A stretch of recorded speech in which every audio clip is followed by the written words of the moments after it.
Ron Savage, a man who reeked of cheap cologne and insincerity, grinned at the camera. His teeth, gleaming unnaturally white, could rival the piano keys that adorned his grand stage. The studio audience, a sea of hopeful faces, buzzed with anticipation. They believed. They trusted. Ron Savage was a showman, a master manipulator who preyed on the vulnerable, peddling false hope in the form of televised exorcisms. His show, Savage Salvation, was a carefully orchestrated spectacle, designed to inspire awe and line his pockets with the donations of the desperate and the deluded. But tonight, something felt different.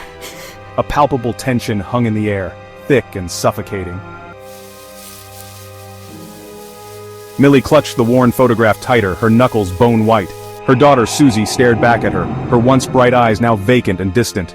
The photo was taken just a year ago, before the nightmares began, before Susie's laughter was replaced by guttural growls. It all started subtly, night terrors that escalated into violent outbursts. Then came the voices, the contortions, the unnatural strength. Driven to desperation, Millie had turned to the only source of hope she had left, Ron Savage. She'd seen him on his show casting out demons with a fiery passion that ignited the television screen. Now, backstage, minutes away from stepping into the blinding lights of Savage Salvation, Millie felt a tremor of doubt. The stage was set, literally. Ron Savage, microphone in hand, surveyed the scene with a practiced eye. The studio, draped in deep crimson curtains, pulsed with an expectant hush.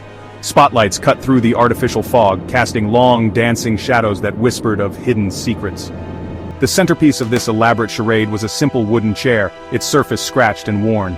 Tonight's subject, a young girl named Susie, accompanied by her distraught mother, Millie. The audience, primed by pre-show interviews and carefully edited footage of Susie's supposed affliction, buzzed with morbid fascination. This was Ron's masterpiece, a carefully choreographed performance designed to elicit gasps of horror and tears of relief. Millie guided Susie into the harsh glare of the studio lights, her heart pounding a frantic rhythm against her ribs. The intensity of the lights made Susie squint, her eyes struggling to adjust to the sudden brightness. Millie could feel the tension in Susie's grip, a silent plea for reassurance. The room seemed to close in around them, the air thick with anticipation and unspoken fears. Susie, pale and listless, moved with an unsettling stillness, her gaze fixed on some distant point beyond the studio walls. Her movements were almost mechanical, as if she were a puppet being controlled by invisible strings. The lifelessness in her eyes was haunting, a stark contrast to the vibrant energy that once defined her. It was as if the very essence of her being had been drained away, leaving behind an empty shell. Ron Savage, his smile unwavering, greeted them with open arms and a voice that dripped with practiced empathy. His presence was meant to be comforting, a beacon of warmth in the cold, sterile environment of the studio. Yet there was something unsettling about his demeanor, a hint of insincerity that lurked beneath the surface. His eyes, though warm, seemed to hold secrets that were better left undiscovered. The audience, captivated by the unfolding drama, leaned forward in their seats. Their faces were a mix of curiosity and apprehension, each person caught in the web of tension that filled the room. The air was electric, charged with the collective anticipation of what was to come.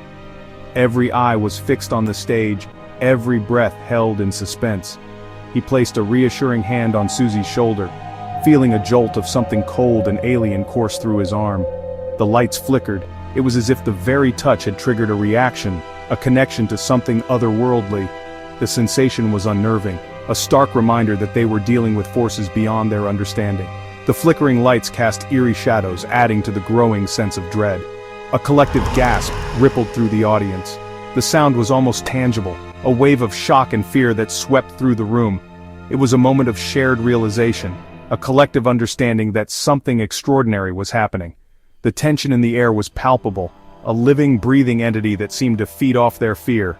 The temperature in the studio plummeted, sending a shiver down Millie's spine.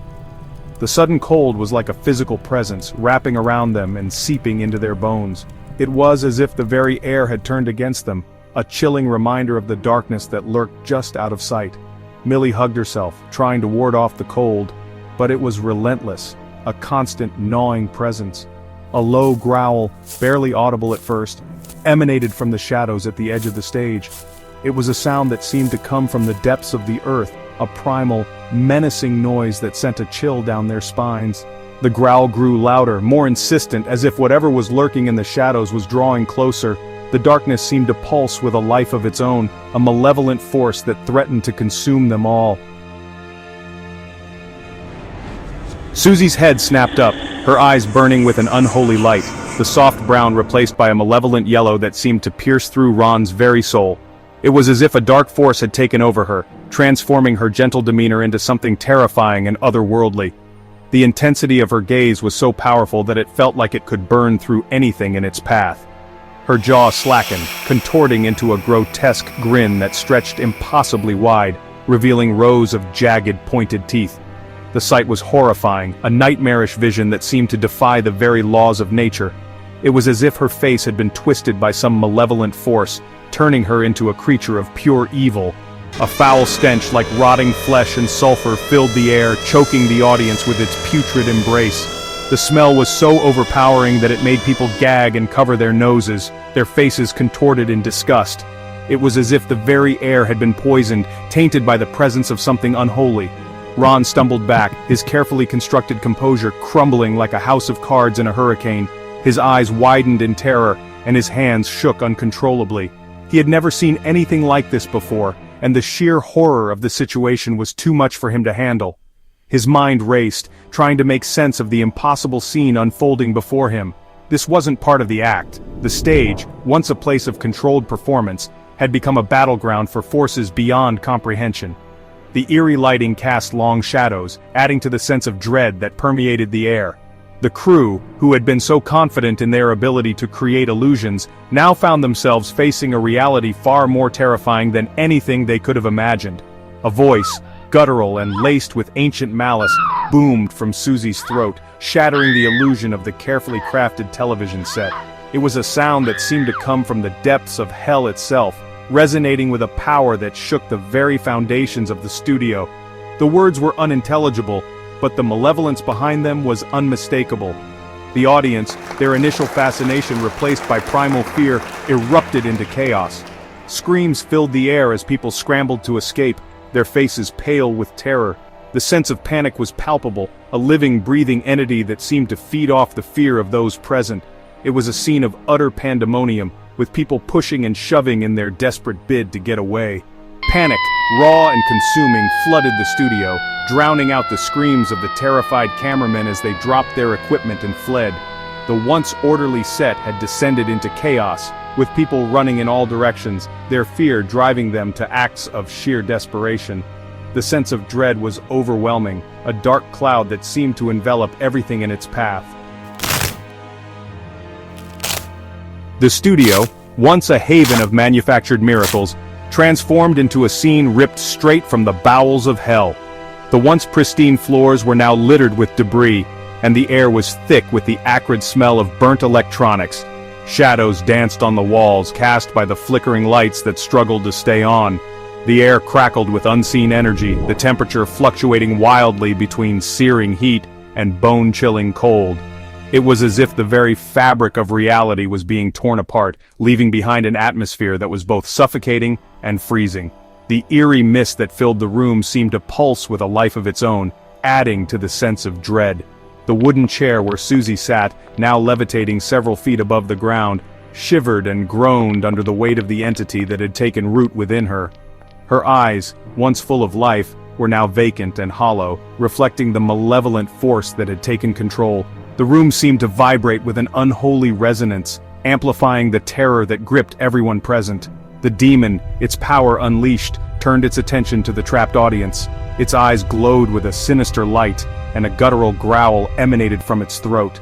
The audience, paralyzed with fear, could only watch in horror as the creature's malevolent gaze swept over them, sealing their fate. It lashed out with a force that defied the laws of physics, sending bodies flying through the air like rag dolls. The sheer power of its attacks left no room for resistance, and the room was filled with the sounds of crashing bodies and terrified screams. It was a scene of pure chaos and destruction. Ron Savage, his face pale and slick with sweat, cowered behind the overturned table, his carefully constructed world crumbling around him. The reality of the situation hit him like a tidal wave, and he realized that all his efforts to control the supernatural had only led to this moment of utter devastation. Now, staring into the abyss of true evil, He understood the depth of his folly. The darkness seemed to reach out to him, promising nothing but despair and torment. In that moment, he knew that he was powerless against the forces he had unwittingly unleashed, and the weight of his mistakes bore down on him with crushing finality. Millie, her face a mask of horror, watched as the studio around her descended into a maelstrom of violence and despair. Her daughter, her sweet Susie, was gone, replaced by a vessel of pure, unadulterated evil. The photo she clutched in her hand, a reminder of happier times, fluttered to the ground, landing face down amidst the debris and the blood. The realization hit her like a physical blow. This wasn't a nightmare she could wake from. This wasn't a test of faith she could endure. This was real, and it was her fault. She had brought her daughter to this place, to this man, this false prophet, who had unwittingly unleashed a horror beyond their wildest nightmares. Thanks everybody for joining me for this gruesome tale from Father Lokk and Father Lokk's Horror House. Welcome to the family, all new subscribers. It's such an honor to call you a Lokk. Please subscribe and hit your notification bell. If you haven't already, be safe out there. And in the words of Father Lokk, always remember and always know that he love y'all. Until next time, family.